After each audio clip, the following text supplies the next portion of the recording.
Hey guys, tonight we're strapping on our spurs and riding into the gritty, dusty reality of the Old West. Imagine this. You're out there, a speck in an ocean of tall grass, the relentless sun baking your neck, the air thick with the scent of 1,000 cattle and your own unwashed self. Your clothes are stiff with sweat and dust, your throat's like sandpaper, and the only sound for miles is the lowing of the herd and the creak of your saddle. You glance around, and it's just you, a few other equally grimy souls, and mile after endless mile of untamed wilderness. No Wi-Fi, no climate control, no fancy lattes. Just the open range, and maybe a rattler for company. You probably won't survive this if you were actually there, but at least from the comfort of your bed, we can pretend. So, before you get comfortable, take a moment to like the video and subscribe, but only if you genuinely enjoy what I do here. Let me know where you're listening from and what time it is for you. It's always wild to think about us all connecting across time zones and continents. Now, dim the lights, maybe turn on a fan for that soft background hum, and let's ease into tonight's journey together. You've likely seen the movies, haven't you? The stoic hero, riding majestically across the plains, perhaps silhouetted against a breathtaking sunset, a lone wolf in a vast, untamed land. He's clean, probably smells faintly of saddle leather and courage, and always has a perfectly coiffed hat. The reality? Oh, that reality was far less Instagrammable. Think less John Wayne, more like a very tired, very dirty, slightly bewildered version of yourself, perpetually covered in the fine, red powder of the prairie. The romanticized image of the cowboy, galloping across the open range, a symbol of rugged individualism and freedom, often glosses over the brutal, mundane, and often disgusting realities of their daily existence. We imagine wide-open spaces and heroic acts, but the actual day-to-day was a relentless cycle of monotony, physical discomfort, and a constant battle against the elements and, frankly, against boredom. Imagine waking before dawn, not to an alarm clock, but to the first hint of gray light on the horizon, your bones aching from sleeping on hard ground, often with nothing more than a thin blanket between you and the cold earth. You roll out of your bedroll, every muscle protesting, and the first thing that hits you isn't the aroma of fresh coffee, but the distinct scent of cattle, dust, and maybe a hint of stagnant water. Your breakfast, if you're lucky, is hardtack and lukewarm coffee, brewed over a sputtering campfire. There's no time for leisure, no chance to linger. The sun is coming up, and with it, the pressing demand of the herd. This wasn't a choice for most. It was a desperate means to an end, a way to eke out a living in a harsh, unforgiving world. Historians still argue whether the romantic myth was a deliberate creation by dime novelists or a natural evolution of a longing for a simpler, wilder past. Regardless, the truth of the cowboy's life was far more nuanced and far less glamorous than the legends suggest. One mainstream historical fact often overlooked is that many of these cowboys were not the strapping, grizzled white men of Hollywood lore. A significant portion, estimates suggest up to a third, were Mexican vaqueros, African-American freedmen, and Native Americans. They brought with them invaluable skills, knowledge of the land, and a resilience born of hardship. Their contributions were fundamental to the success of the cattle drives, yet their stories are often relegated to the footnotes of history. It's a fascinating and crucial detail that paints a much richer, more diverse picture of the Old West. And for a quirky tidbit, did you know that some cowboys, faced with the unending dust and sun, would actually tie a bandana soaked in coffee grounds over their nose and mouth? The idea was that the dampness would filter some of the dust, and the coffee smell was certainly preferable to the constant aroma of cattle. It probably didn't do much for dust filtration, but it definitely offered a moment of olfactory relief. You might think it sounds silly, but when you're inhaling dust all day, any small comfort is a big deal. The sheer ingenuity born of necessity on the trail is astounding when you really dig into it. You couldn't just pop down to the general store for a N95 mask back then. You used what you had, and sometimes that was a slightly damp, coffee-scented piece of cloth.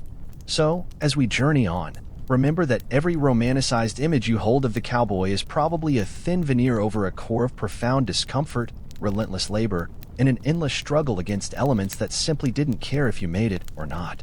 Let's talk about the gear. You might picture a cowboy decked out in stylish leather chaps, a perfectly fitted vest, and a gleaming six-shooter strapped to his hip. While some of that is true, the reality was far more about practicality than fashion. Think sturdy, not stylish, functional, not flashy. Their clothing and equipment were designed for one purpose: survival and efficiency in a harsh environment. Forget the Hollywood image. This was about enduring, not impressing. Those iconic chaps, for instance, weren't just for show. They were essential protection against thorny brush, cactus needles, and the chafing of long hours in the saddle. Imagine riding for 10, 12 hours a day, your legs constantly rubbing against the horse's hide. Without chaps, your legs would be raw and bleeding in no time. They were usually made of thick, durable leather, often cowhide, and while they might look cool in a western, they were primarily about preventing serious injury. You wouldn't last a week without them. And that vest? It wasn't about looking dapper.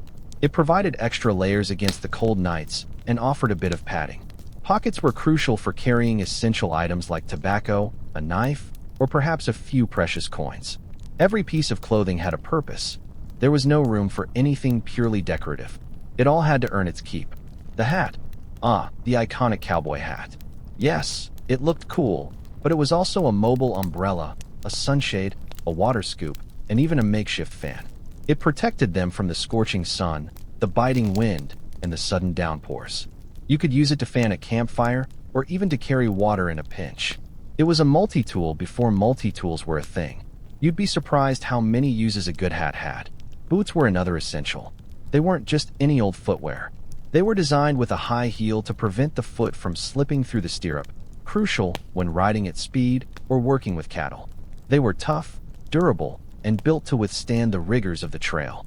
You needed something that could handle rough terrain, withstand constant wear, and still be comfortable enough to wear all day. And what about that gleaming six-shooter? While it certainly added to the romantic image, it was more about protection than gunfights. Cowboys faced threats from wild animals, bandits, and even disputes over cattle. A reliable firearm was a necessity, not just a symbol of machismo. It was a tool, like any other piece of equipment, essential for survival in a lawless land. Historians still debate the exact evolution of cowboy attire, questioning which elements were purely functional and which were adopted for style. It's a fascinating question, because even the most practical items often took on a certain aesthetic over time. But the core principle remained the same. Everything had to serve a purpose. One mainstream historical fact is that the iconic cowboy look was heavily influenced by the Mexican vaqueros. They were the original cattle herders of the Americas, and their clothing, riding style, and equipment were adopted and adapted by the American cowboys. The chaps, the sombrero, which evolved into the cowboy hat, the lariat, all these have their roots in Mexican tradition. And for a quirky tidbit, some cowboys would use a special type of soap made from lion animal fat. It was harsh, smelled terrible, and probably did more harm than good to their skin, but it was the only option they had for keeping somewhat clean on the trail. Imagine trying to lather up with that stuff after a long day in the saddle. It makes you appreciate modern showers, doesn't it? So, next time you see a cowboy in a movie, remember that behind the cool exterior lies a reality of practicality, necessity, and a constant battle against the elements. Their gear wasn't about looking good, it was about surviving. While the cowboys' gear was essential, the true linchpin of their survival, the silent partner in every dusty mile, was the horse. You might think of it as just a mode of transportation, a four-legged taxi across the plains, but to a cowboy, his horse was often his most valuable possession, a companion, and the very engine of his existence. Without a reliable mount, a cowboy was quite simply stranded. Imagine trying to herd 1,000 restless longhorns on foot across a vast, open landscape. It's not just impractical, it's utterly impossible. The horse wasn't just ridden, it was an extension of the cowboy's will, a finely tuned machine essential for the very purpose of the cattle drive. A typical cowboy didn't have just one horse. Oh no, he usually had a string of at least 6 to 10 horses, sometimes more, that he rotated throughout the day. Why so many? Because the work was incredibly demanding. Imagine sprinting, stopping on a dime, turning sharply, and doing it all day long, day after day. A single horse would be exhausted, even injured, within hours. This practice of rotating horses was known as having a remuda or cavy, and it was vital for keeping the herd moving. Each horse in the remuda had its own personality, its own quirks, and its own strengths and weaknesses. Some were better at cutting cattle, others at holding the herd, and some were simply good for covering long distances. A cowboy knew his horses intimately, often having a special bond with his preferred mounts. The horse, specifically the American quarter horse, became the breed of choice for cowboys. Why the quarter horse? Because they were incredibly agile, fast over short distances, and possessed what's called cow sense, an almost innate ability to anticipate a cow's movements. This was crucial when trying to separate a steer from the herd or turn a straggler. They were sturdy, powerful animals, perfectly adapted to the harsh conditions of the open range. It wasn't about fancy bloodlines or showmanship. It was about raw, practical utility. You needed a horse that could work day in and day out, without complaint. The training of these horses was rigorous and began young. They weren't just ridden, they were made into cow horses. This involved teaching them to respond to subtle cues, to move quickly and decisively, and to essentially become a partner in the work of herding. A good cow horse was worth its weight in gold, capable of saving a cowboy from countless hours of chasing runaway cattle, or worse, from danger. Cowboys developed an incredible empathy and understanding with their horses. You could say it was a language without words, a silent communication built on trust and shared purpose. Historians still argue about the precise origins and evolution of the cow sense that quarter horses became famous for. Was it purely genetic, or was it a skill honed through generations of selective breeding and intensive training? It's likely a combination of both, a testament to the symbiotic relationship between man and beast on the open range. One mainstream historical fact is that the Comanche Nation was renowned for its equestrian skills long before American cowboys adopted their practices. The Comanches were master horsemen, and their methods of horse breeding, training, and riding deeply influenced the techniques used by vaqueros and, subsequently, American cowboys. They demonstrated how truly integrated the horse could be into a nomadic, open-range lifestyle. And for a quirky tidbit, some cowboys would develop unique whistle calls or vocal cues specific to certain horses in their remuda. This was especially useful in the chaotic morning roundup, allowing them to summon a particular horse from a distance without disturbing the entire herd. Imagine trying to identify your specific horse out of 100 others just by its whinny, then adding a special, secret whistle on top of that. It's a small detail, but it speaks volumes about the individual bonds they formed. You might even say it was the original Bluetooth pairing. So, as the sun dips below the horizon and you settle down, remember that the cowboy's life, as monotonous and brutal as it often was, hinged entirely on the strength, agility, and unwavering loyalty of his horse. They were truly inseparable partners in the vast, unforgiving landscape of the American West. While the horse was the indispensable engine of the cattle drive, the trail boss was the brain, the nerve center, and the undisputed commander. You might think of him as a glorified foreman, but his role was infinitely more complex and demanding.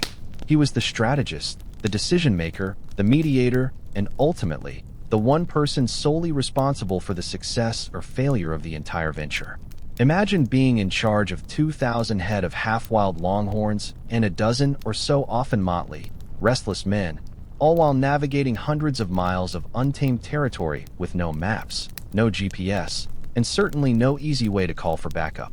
It was a job for someone with nerves of steel, an encyclopedic knowledge of the range, and an almost supernatural ability to read both cattle and men. The trail boss was the first one up in the morning and the last one to bed, if he even got any sleep. His duties were relentless and varied. He had to decide the day's route, taking into account water sources, grazing conditions, potential hazards like swollen rivers or hostile territories. He was responsible for setting the pace of the drive, ensuring the cattle weren't overdriven, which could lead to stampedes or weight loss, thus reducing their value at market. He was essentially a mobile logistics manager, constantly calculating, anticipating, and adapting. Beyond the practicalities of the drive, the trail boss was also the ultimate authority figure among the cowboys. He settled disputes, enforced discipline, and was often the only one with the foresight to plan for contingencies. If a cowboy stepped out of line, it was the boss who laid down the law, and his word was usually final.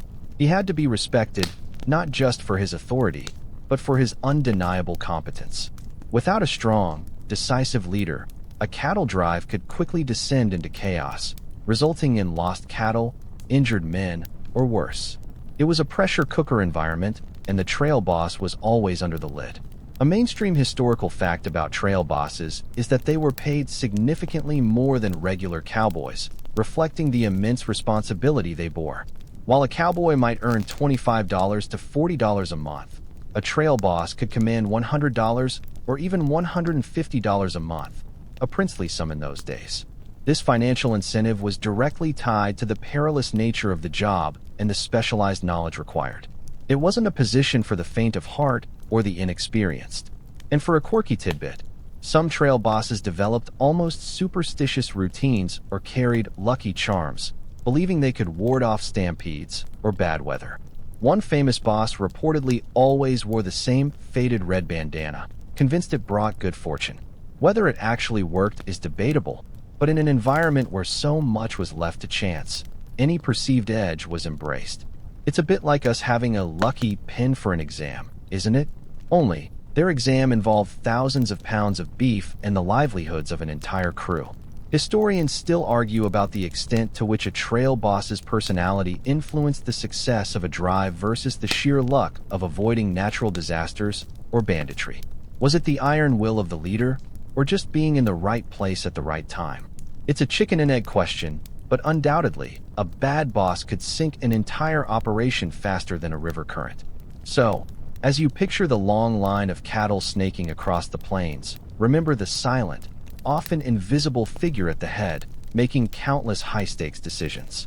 The trail boss wasn't just directing traffic, he was orchestrating survival itself. His experience and judgment were the true compass of the cattle drive. Now, let's really get into the nitty-gritty, the unvarnished reality of the cowboy's daily grind. You've got the romantic image in your head, maybe of leisurely rides and campfire songs, but erase that. The day-to-day existence on a cattle drive was an unending, monotonous cycle of physical labor, dust, and perpetual motion. Imagine waking before dawn, often by the dim light of a flickering fire, your body stiff from another night spent sleeping on the hard ground. There were no comfortable mattresses out there, just a thin bedroll between you and the cold, unforgiving earth. Your alarm clock was the call of the cook, or perhaps the lowing of the herd, reminding you that another exhausting day was already beginning. The first task, usually, was to round up the horses from the remuda. Remember, those were the fresh horses rotated in throughout the day. Cowboys, particularly the designated wranglers or horse tenders, would rise earliest to gather the animals, often in near darkness, ensuring they were ready for the day's work. Then came a quick, often unappetizing breakfast, typically a slab of tough beef, a biscuit, and some strong, black coffee. There was no time for pleasantries or lingering over the meal. The sun was rising, and the herd wouldn't wait. Once fed, or at least caffeinated, the cowboys would mount up and take their positions around the massive herd. This wasn't a casual ride. It was a carefully choreographed movement. Cowboys were strategically placed to guide the cattle, prevent them from scattering, and keep them moving forward. There was the point man leading the herd, the flank riders keeping the sides in line, the swing riders who helped turn the herd, and the drag riders stuck at the dusty, grimy rear, dealing with the slowest and most stubborn animals. You definitely didn't want to be on drag duty. That was where you inhaled the most dust and got the full benefit of thousands of cattle. Well, being cattle. The movement itself was slow, steady, and relentless. Hour after hour, mile after mile, the herd trudged forward, and the cowboys rode alongside, constantly nudging, turning, and urging them on. It wasn't about speed, it was about consistency. A good day might see them cover 10 to 15 miles, maybe a bit more if conditions were perfect. But perfect conditions were rare. You were constantly battling fatigue, dust storms, gnats, mosquitoes, and the unpredictable nature of thousands of large, easily spooked animals. It was physically demanding, yes, but perhaps even more so, it was mentally grueling. The sheer boredom of it all, interspersed with moments of pure terror during a stampede, was a test of endurance.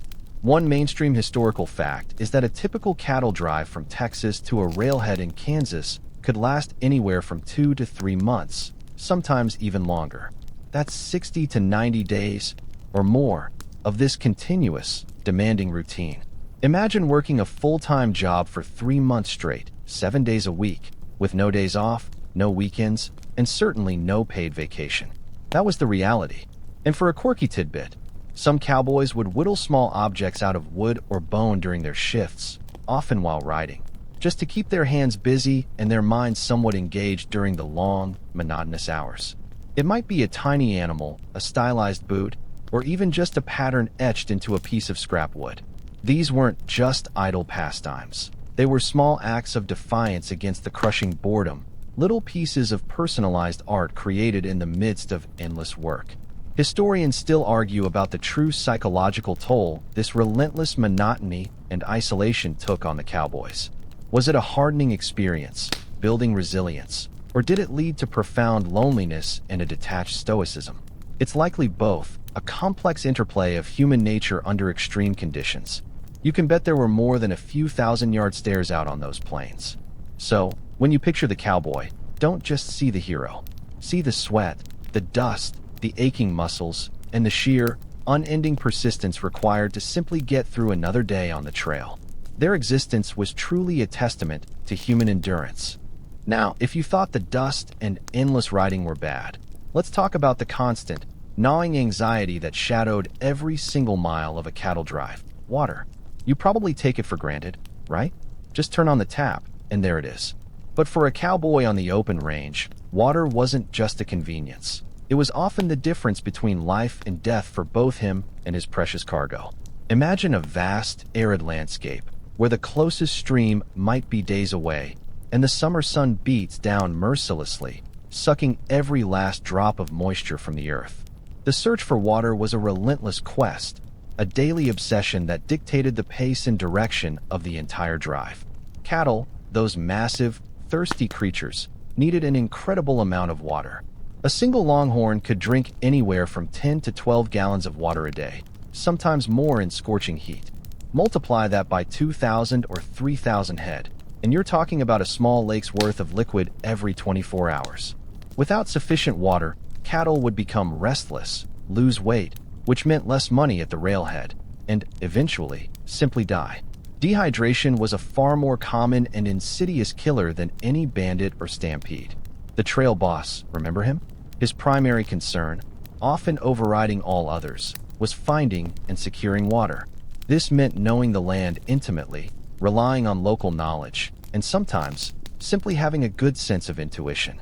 They'd look for changes in vegetation, the presence of certain birds, or even the direction of animal tracks, all hoping to find a hidden spring or a rain-fed pool.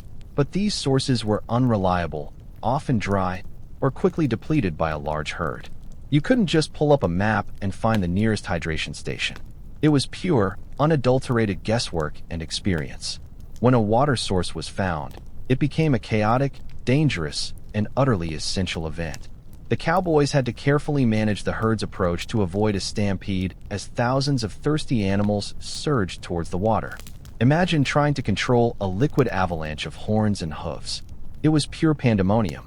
And once they started drinking, they'd churn the water into a muddy, often filthy mess. Cowboys would often have to wait for the silt to settle, or find a tiny, untouched trickle for their own meager rations. Sometimes, the water was so bad, thick with mud and animal waste, that it was barely potable, but it was all there was. You drank it, or you went without. One mainstream historical fact is that dry drives, stretches of trail where water was almost non-existent for several days, were among the most feared challenges for cowboys. On these sections, cattle might go for 48 hours or more without a drink, becoming frantic and prone to stampeding. Cowboys would sometimes try to keep them moving at night, when temperatures were cooler, to conserve moisture and avoid the worst of the heat. And for a quirky tidbit, some desperate cowboys would actually chew on green cactus pads, despite the spines, just to extract a tiny bit of moisture during long dry spells. Or they might try sucking on a smooth pebble, believing it would stimulate saliva production. It sounds bizarre, but when your mouth is parched and your throat feels like sandpaper, you'd try anything, wouldn't you? This wasn't about gourmet hydration. It was about mere survival. Historians still argue about the relative importance of water scarcity versus other threats like rustlers in the overall attrition rate of cattle on drives. While bandits made for better stories, the silent, relentless struggle against dehydration probably claimed far more animals. It's a testament to the harshness of the environment that such a basic necessity could be such a profound and constant challenge. So, as you sip your cool glass of water tonight, take a moment to appreciate the sheer luxury of it. For the cowboy, it was a precious, hard-won commodity, a liquid gold that defined every step of their arduous journey. All right, now that we've covered the thirst, let's tackle something equally, if not more, stomach-churning. The rotten food that fueled these intrepid cowboys. You might imagine hearty stews and fresh-cooked beans, perhaps a sizzling steak over an open fire. In reality, think bland, repetitive, often spoiled provisions that were less about culinary delight and more about pure, unadulterated caloric intake. The chuck wagon, the mobile kitchen of the drive, was a marvel of practicality, but its offerings were often anything but palatable. This wasn't fine dining. This was survival grub, and sometimes it was barely that. The man responsible for this gastronomic nightmare was the cook, often called the cookie. He was a crucial, albeit often cranky, member of the crew. His domain was the chuck wagon, a modified wagon designed to carry all the cooking gear and provisions. It was a self-contained unit, equipped with a hoodlum box for tools and a possibles box for smaller items, all designed for efficiency. Cookie was usually an older, sometimes injured, cowboy who could no longer handle the rigors of riding, but his culinary skills, or lack thereof, were legendary. He was typically the only one allowed to curse freely, and his word at the chuck wagon was law. Mess with the cookie, and you might find yourself going hungry. So, what exactly was on the menu for these poor souls? The staples were incredibly basic: beans, bacon, coffee, and hardtack. That's pretty much it, day in and day out, for months on end. Fresh meat was a luxury, usually only available if an animal was butchered due to injury or illness, or if a cowboy managed to shoot some wild game. Most of the meat they ate was salted or dried, often to the point of being leathery and nearly flavorless. Vegetables? Forget about it. Maybe some dried onions or potatoes if they were incredibly lucky, but fresh produce was virtually non-existent. Scurvy, a disease caused by vitamin C deficiency, was a real threat. Imagine going months without a single piece of fresh fruit or a crisp vegetable. You'd start craving a simple carrot like it was a five-star meal. The biggest issue, beyond the monotony, was spoilage. There was no refrigeration, obviously. Meat was heavily salted, but even then, it could go rancid, especially in the relentless heat.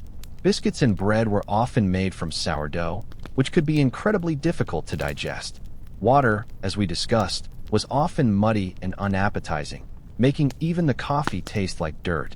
Cowboys often joked that the coffee was strong enough to float a horseshoe, but in reality, it was probably just full of grit and questionable water. One mainstream historical fact is that hardtack, a simple, unleavened biscuit made of flour, water, and sometimes salt, was a cornerstone of the cowboy diet. It was incredibly durable and could last for months, making it ideal for long journeys. However, it was also notoriously hard, hence the name, often requiring a good soaking in coffee or water just to be chewable. You needed teeth of steel and a stomach of iron to enjoy that delicacy. And for a quirky tidbit, some cowboys swore by adding a dash of gunpowder to their coffee, believing it gave them extra strength or helped purify the water. While it's more likely a tall tale than a widespread practice, and certainly not recommended, it speaks to the desperation and creativity born of enduring such a bland, challenging diet. It was probably more about the psychological boost than any real physical benefit, a kind of cowboy energy drink. Historians still argue about the true nutritional value of the cowboy diet. While it was certainly high in calories and protein when fresh meat was available, it was severely lacking in vitamins and fresh produce, leading to various deficiencies and illnesses. Was it just enough to survive, or did it subtly undermine their health over the long term? It's a testament to their resilience that they managed to function on such a limited and often unappetizing diet. So, as you eye your dinner tonight, whatever culinary delights await you, remember the cowboys. Their meals were a test of endurance, a constant reminder of the harsh realities of their life on the trail. You'd probably turn your nose up at most of what they ate, but for them, it was simply sustenance.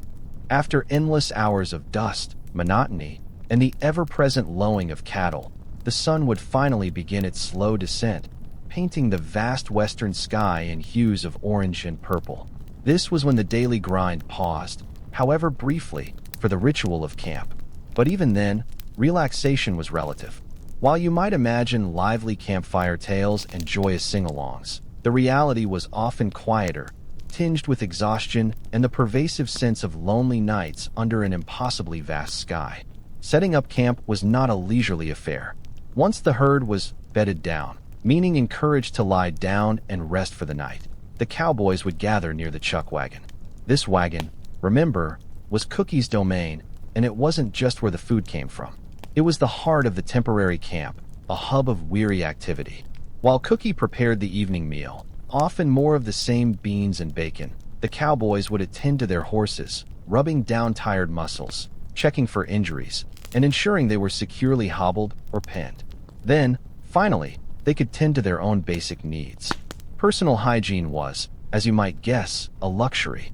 A quick splash of water from a meager supply, maybe a crude shave if they were feeling particularly ambitious, but mostly, it was about shedding the day's grime as best they could. Supper was a hurried affair, eaten quickly as hunger trumped any desire for conversation. The day's work wasn't truly done until the last bite was swallowed and the minimal cleanup finished. After supper, there might be a brief period of camaraderie. This was when the campfire, a necessity for warmth and cooking, became a focal point. Cowboys would gather around, sharing a smoke or a cup of coffee. Sometimes, someone might pull out a harmonica or a worn-out guitar, and a mournful tune would drift across the plains. These were the moments of connection, where the shared hardship forged bonds stronger than any casual friendship.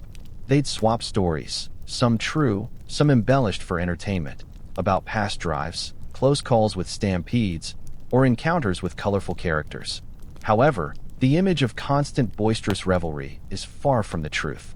Exhaustion was a constant companion. After 12 to 15 hours in the saddle, often more, most cowboys were simply too tired for prolonged socializing. The silence of the plains was profound, broken only by the crackle of the fire, the distant lowing of cattle, and the occasional hoot of an owl. This vast quiet, combined with the sheer isolation, could be incredibly lonely.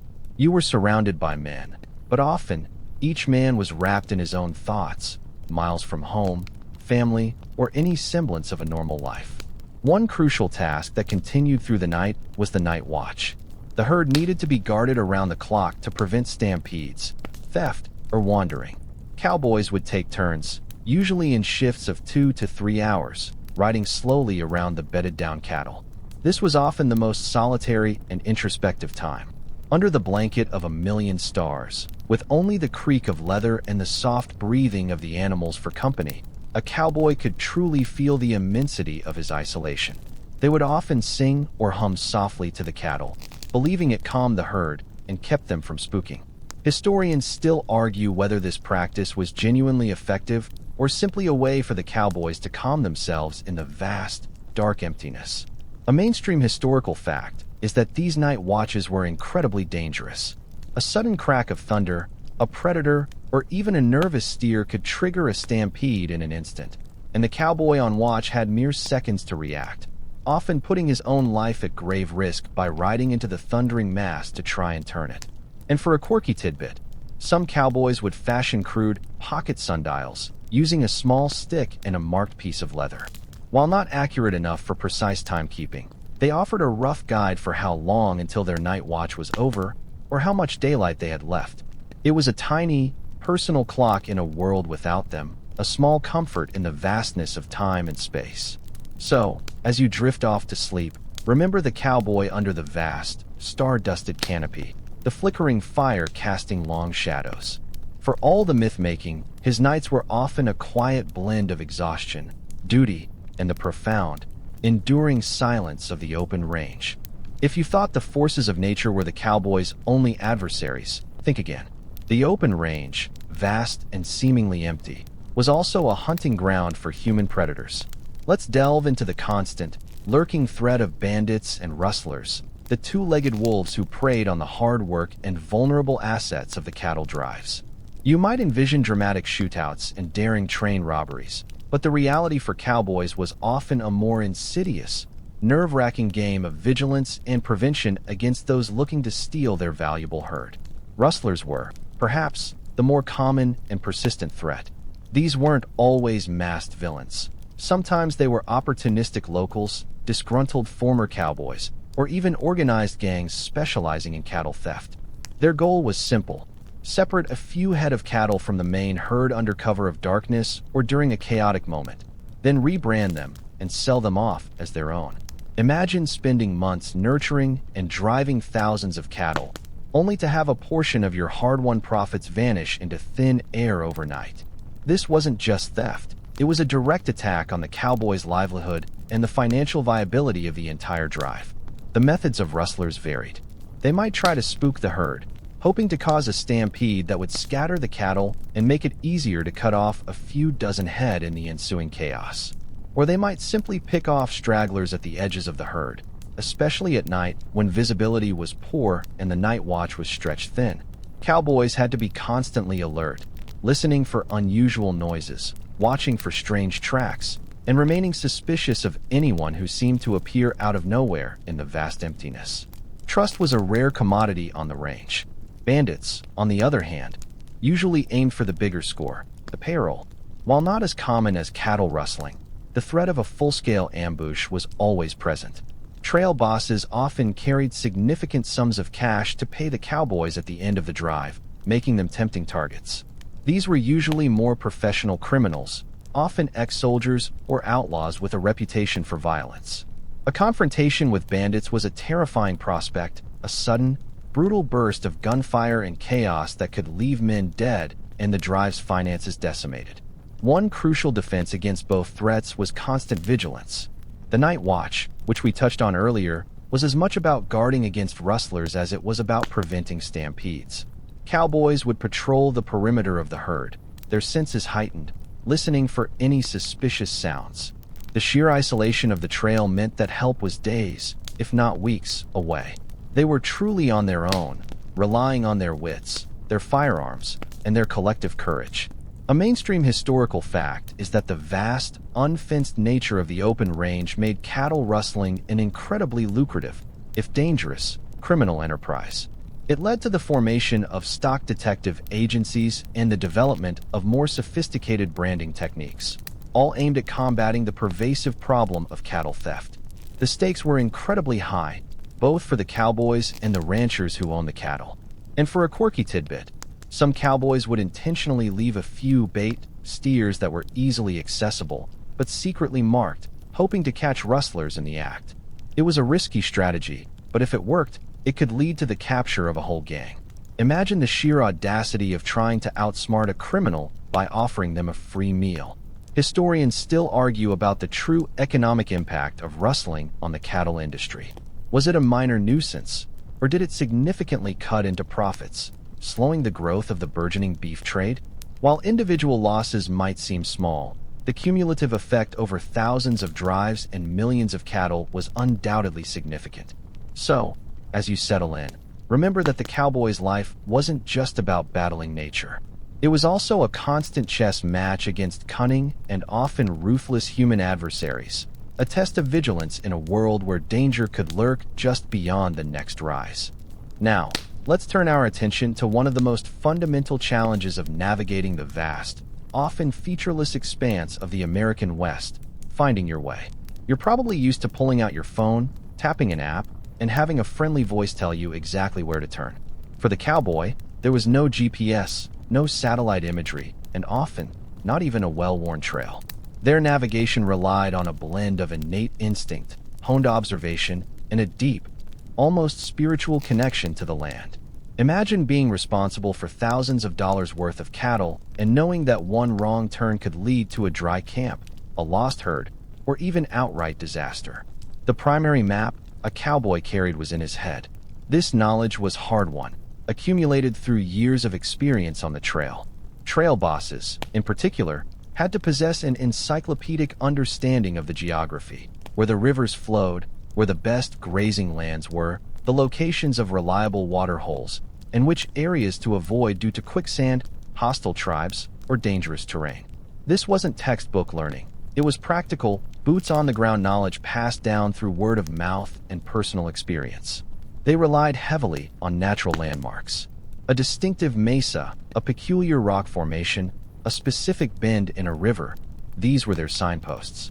They also paid close attention to the sun's position for direction, and at night, the stars became their compass. The North Star, or Polaris, was a constant guide, silently pointing the way north. Learning to read these celestial bodies wasn't just an interesting hobby, it was a matter of survival. You might call it the original astrophotography, but with much higher stakes. Beyond the grand landmarks, cowboys were masters of subtle observation. They'd look for changes in vegetation, which could indicate the presence of water or a shift in soil type. They'd read animal tracks, not just for hunting, but to understand where other creatures were finding water or passage through difficult terrain. Even the direction of the wind could offer clues. It was an almost primal way of interacting with the environment, a constant dialogue between man and nature. However, despite all their skill, navigation was never a guarantee. Sudden blizzards could obscure all landmarks, wiping out trails and disorienting even the most experienced cowboys. Dense fog, prolonged rain, or even just the endless, undifferentiated sameness of certain stretches of prairie could lead them astray. Getting lost meant wasted time, exhausted cattle, and the terrifying prospect of running out of water or forage. A mainstream historical fact is that many of the well-known cattle trails, such as the Chisholm Trail or the Goodnight Loving Trail, weren't actual constructed roads. They were simply routes that became established over time as more and more herds used them, gradually wearing down paths in the landscape. These trails were often hundreds of yards wide in places, a testament to the sheer volume of cattle that passed through. And for a quirky tidbit, some cowboys would use the sound of their own voices echoing in certain canyons or across wide plains to get a sense of distance or direction, especially in poor visibility. It was a crude form of sonar, perhaps, but in a silent, vast world, any sensory input could be a lifeline. You can almost picture them shouting into the void, hoping for a clue. Historians still argue about the relative importance of individual skill versus shared collective knowledge in the successful navigation of these epic drives. Was it the brilliance of a few trail bosses, or was it the accumulated wisdom of generations of cowboys, all contributing their observations to a vast, unwritten mental map? It's a complex interplay, undoubtedly, that allowed these massive undertakings to actually reach their destinations. So, as you check your phone for directions to the nearest coffee shop, remember the cowboy. His map was the sky, his compass the sun, and his guide the subtle whispers of the wind. Navigating the wild was not just a task. It was an art, a constant test of observation, memory, and a profound connection to the natural world. Just as cowboys battled bandits and the relentless sun, they also had to contend with the capricious and often violent moods of Mother Nature. Let's talk about the weather's wrath, the sudden, brutal shifts in climate that could turn a routine day into a desperate fight for survival. You might complain about a little rain on your picnic, but imagine facing a full-blown blizzard in the middle of summer, or a hailstorm that felt like rocks raining down from the sky. The weather on the open range wasn't just an inconvenience. It was a force that could scatter your herd, injure your men, and instantly turn a profitable venture into a devastating loss. One moment, the sun would be blazing down, cooking the very air you breathed, turning the landscape into a shimmering mirage. Then, without warning, the sky could darken, and a violent thunderstorm would erupt, complete with deafening thunderclaps and lightning bolts that seemed to strike mere feet away. Cattle, remember, are easily spooked. The sudden flash and roar of a storm could trigger a stampede in an instant, sending thousands of pounds of panicked beef thundering across the plains, often directly over anything, or anyone, in their path. Cowboys had to ride into these thundering masses, risking their lives to try and turn the herd, to mill them into a circle until the panic subsided. It was terrifying, dangerous work, and often, it was simply impossible to stop the momentum. Beyond the sudden storms, there were the relentless heat waves that baked the land and sucked the moisture from everything. Remember our discussion about water? The heat intensified that struggle tenfold, turning already sparse water sources into dusty hollows. Then, on the flip side, You could get a sudden cold snap, even in spring or fall, bringing freezing temperatures, sleet, or even unseasonal snow. Imagine waking up to find your bedroll covered in frost, your fingers numb, and a biting wind cutting through your thin clothes, all while trying to keep a massive herd from freezing or scattering. Hypothermia was a very real threat. The dust, always the dust. Even on a clear, calm day, the movement of thousands of animals would kick up an omnipresent cloud of fine, gritty powder that coated everything: your clothes, your food, your lungs.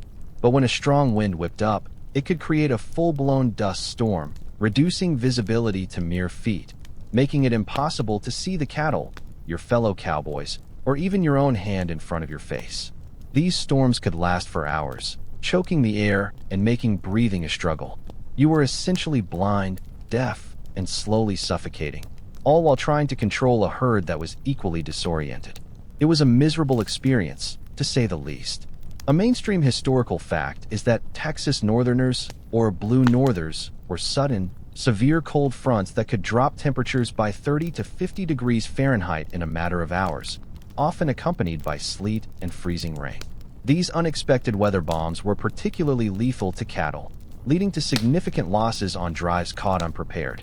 Cowboys would sometimes try to build makeshift shelters or huddle the herd together, but often they could do little more than ride it out and hope for the best.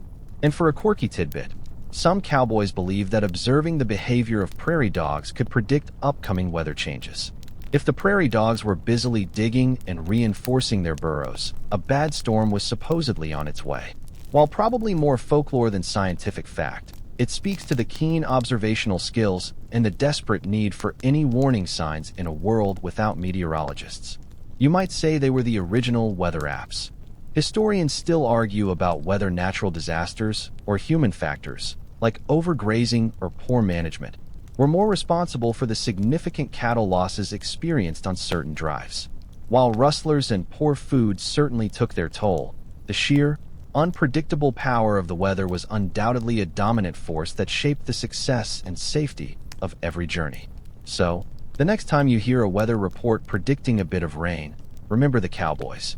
Their forecasts were often a sudden, terrifying reality, and their survival depended on enduring nature's relentless, unforgiving whims.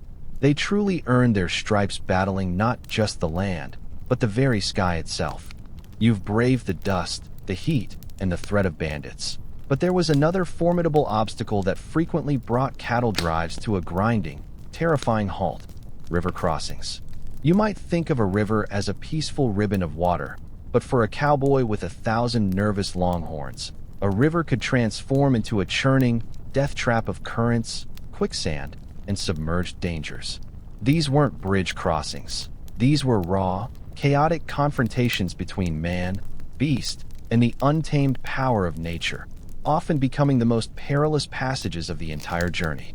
Imagine standing on the bank of a swollen river, perhaps after a heavy rain, the water a muddy, roaring torrent, dotted with debris from upstream. On one side, you have a restless herd of cattle, instinctively terrified of entering deep, moving water. On the other, the continuation of your trail and your destination. There was no easy option. You had to get them across, one way or another. This wasn't just a physical challenge. It was a psychological battle against the animal's fear and your own. The process was meticulously planned, yet often descended into utter chaos. Cowboys would first try to find the shallowest, safest point to cross, often called a ford. But even a ford could be deceptively dangerous, hiding submerged logs, sudden drop-offs, or patches of treacherous quicksand. The lead riders would then attempt to coax the first few cattle into the water, hoping the rest would follow. This was a critical moment. If the lead animals balked, the entire herd could become agitated, refusing to enter, or worse, turning back and causing a massive pile-up on the bank. Once in the water, the real peril began. The powerful current could sweep away weaker calves, or even full-grown steers. Panicked cattle might swim directly into each other, creating dangerous tangles of horns and hooves. Cowboys, often on horseback, had to plunge into the river alongside them, using their lariats to pull struggling animals to safety, or riding frantically to keep the herd moving forward, preventing them from turning back or drifting downstream. Imagine the sheer physical effort, battling strong currents, avoiding panicked animals, all while trying to maintain control. It was exhausting and terrifying work. Horses, bless their hearts, were often as scared as the cattle, but their training and bond with the cowboy usually pushed them through. Sometimes, a particularly strong swimmer among the horses would literally tow exhausted calves to shore. It was a testament to the sheer will of both man and animal that these crossings were ever successful. Many a cowboy almost drowned, pulled under by a struggling steer, or caught in a treacherous undertow. A mainstream historical fact is that river crossings were one of the leading causes of cattle loss on the trail. During particularly bad floods, hundreds, even thousands, of cattle could be swept away and drowned, representing an enormous financial blow to the ranchers and a devastating loss of weeks of hard work for the cowboys. The Chisholm Trail, for instance, had several notoriously dangerous river crossings along its route. And for a quirky tidbit, some cowboys would attempt to sing the cattle across rivers, believing that the steady, low hum of their voices would calm the animals and encourage them to keep swimming. Whether it was the sound or just the consistent presence, the practice highlights the lengths they went to in order to soothe the nervous herd. You might call it the original river crossing soundtrack. Historians still argue about the most effective techniques for river crossings. Was it best to push the herd quickly, relying on momentum, or to go slow and steady, trying to minimize panic? The answer probably depended on the specific river, the conditions, and the temperament of the herd, but it was always a high-stakes gamble. So, when you see a bridge over troubled water, remember the cowboys. For them, a river was less a passage and more a gauntlet, a watery test of courage, skill, and sheer brute force, where every successful crossing felt like a small miracle. Beyond the dramatic threats of stampedes, rustlers, and raging rivers, there were the silent, insidious killers that constantly plagued the cowboys' life on the trail: disease and injury. You might imagine cinematic bullet wounds or heroic rescues, but the reality was far more mundane, yet far more pervasive. A simple cut could turn deadly, a common cold could escalate into pneumonia, and a broken bone meant weeks of agonizing pain with virtually no medical attention. Life on the trail offered no sick days, no urgent care clinics, and certainly no health insurance. You were your own first responder, and often your only doctor. Consider the constant exposure to the elements: baking sun, freezing nights, sudden downpours. This alone weakened the immune system, making cowboys highly susceptible to common illnesses. A simple cold, left untreated in damp clothes and cold conditions, could quickly morph into pneumonia, a leading cause of death in those days. Diarrhea, often caused by contaminated water — remember our discussion about muddy, cattle-churned water? — was another persistent problem, leading to dehydration and further weakness. Dysentery, a more severe intestinal infection, could quickly incapacitate a man and prove fatal. Imagine trying to ride a horse and keep up with a herd while battling severe stomach cramps and constant nausea. It was a grueling ordeal. Injuries were equally, if not more, terrifying. A cowboy's life was inherently dangerous. Falling from a horse, being kicked by a steer, getting trampled during a stampede, or even just a deep cut from a sharp tool. These were common occurrences. A broken leg or arm meant excruciating pain, often with no one to set the bone properly. Infections were rampant. A minor cut, if not properly cleaned, and how do you properly clean a wound with muddy water and unsterile hands? Could fester, leading to gangrene and requiring amputation, if a suitable person with the skills was even available. The most a cowboy could hope for was a basic bandage, a swig of whiskey for the pain, and the grim determination to tough it out. The lack of sanitation was a major contributing factor to disease. Bathing was rare, clothes were worn for weeks on end, and human and animal waste was simply left on the ground. Flies and other insects thrived in these unsanitary conditions, spreading diseases from one person to another. It was a perfect breeding ground for sickness, and the isolation meant that once an illness took hold, it could sweep through the entire crew. A mainstream historical fact is that tuberculosis, often called consumption, was a widespread and deadly disease in the 19th century, and the harsh outdoor life of a cowboy, while seemingly healthy, could exacerbate its symptoms if someone was already infected. Many cowboys sought the dry air of the West for its supposed curative properties, but the grueling work often undermined any potential benefits. And for a quirky tidbit, some cowboys would carry a small bag of dried herbs, often sage or chamomile, believing it had medicinal properties. They might chew on it for a toothache or brew a weak tea for an upset stomach. While certainly not modern medicine, it speaks to their resourcefulness and the desperation to find any relief from the constant discomfort and pain. You can imagine the taste of sage tea after a long, dusty day. Delicious. Historians still argue about the average lifespan of a working cowboy compared to other occupations of the era. While some romanticize the healthy outdoor life, the reality of constant exposure, poor diet, and lack of medical care likely meant that many cowboys didn't live to old age, or if they did, carried the scars and ailments of their hard lives. It's a sobering thought, isn't it? So, as you consider the challenges of the trail, remember that beyond the headline-grabbing dangers, the quiet battles against disease and injury were perhaps the most persistent and brutal of all. The cowboy's resilience wasn't just about facing down a stampede. It was about surviving the insidious toll of his body betraying him in a world with no safety net.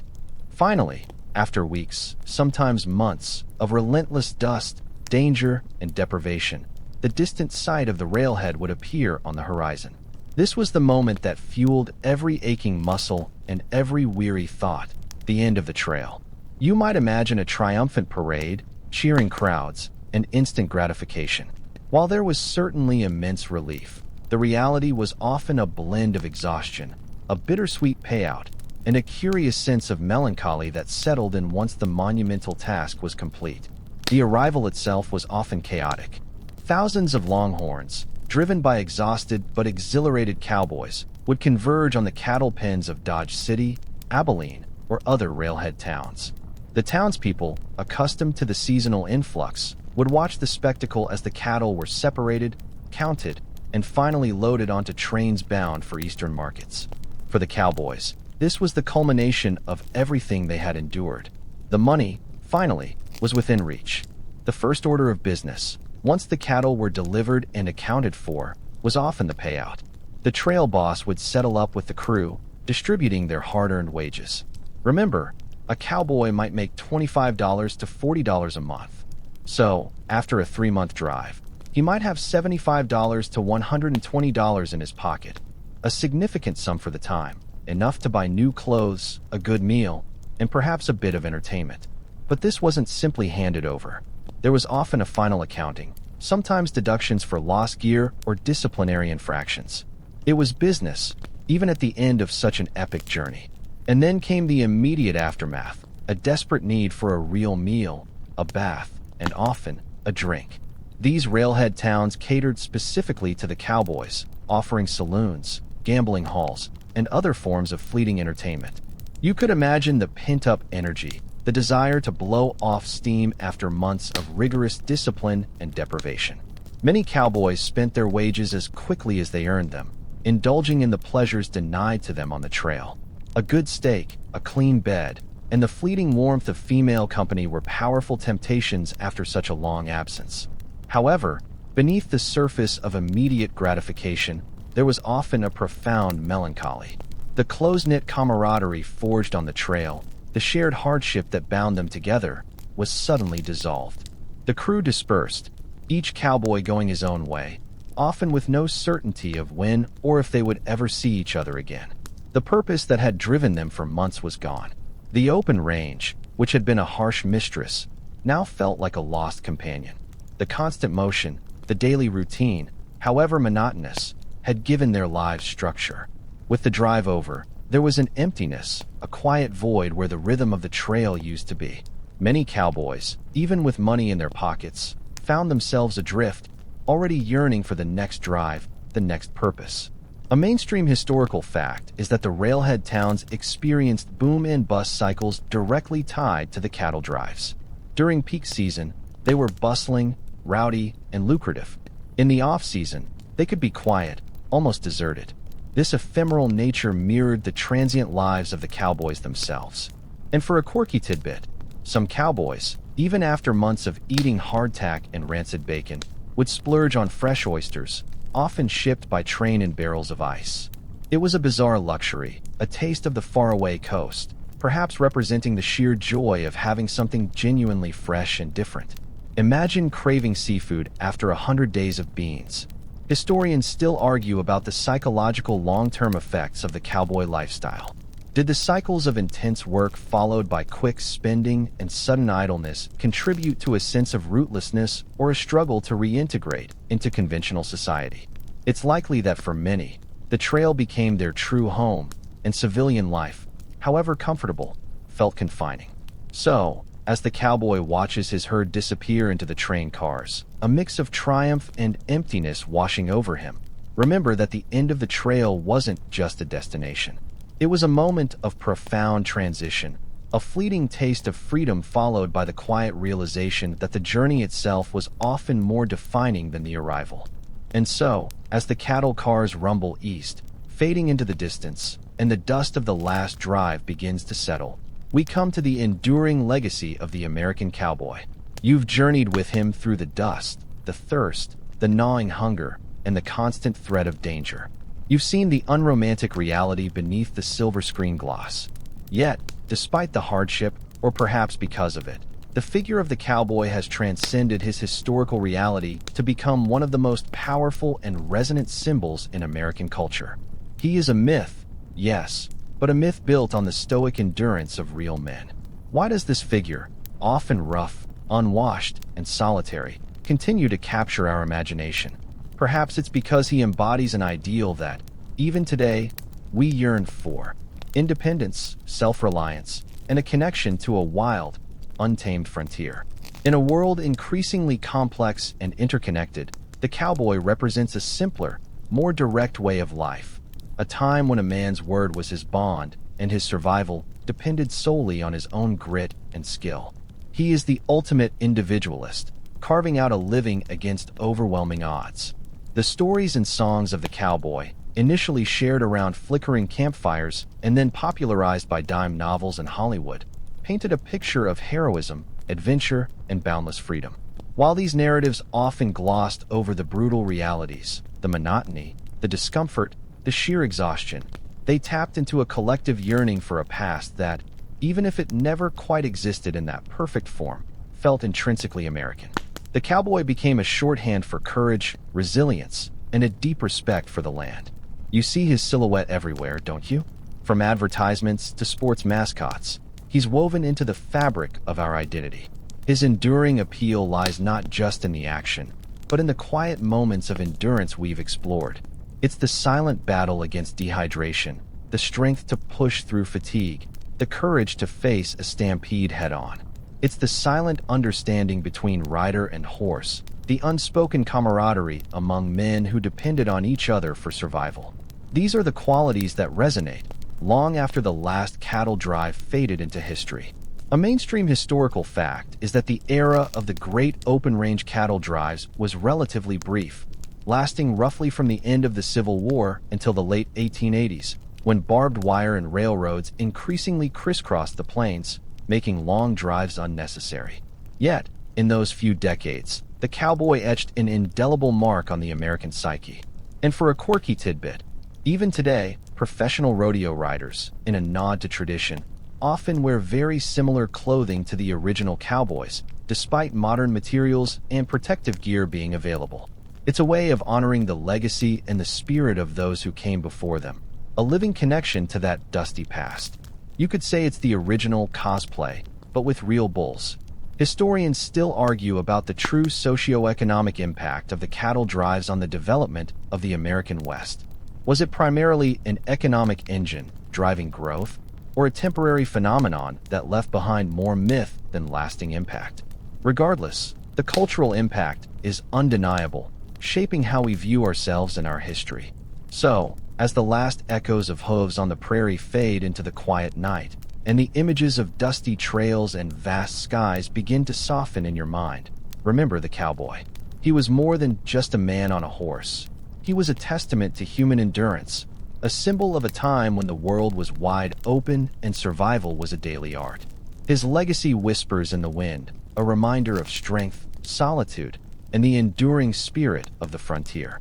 Now, dim the lights even further. Let the quiet hum of the night wash over you, and allow the vast, star-dusted plains to stretch out into the peaceful darkness of your dreams. May your own journey tonight be one of deep, untroubled rest.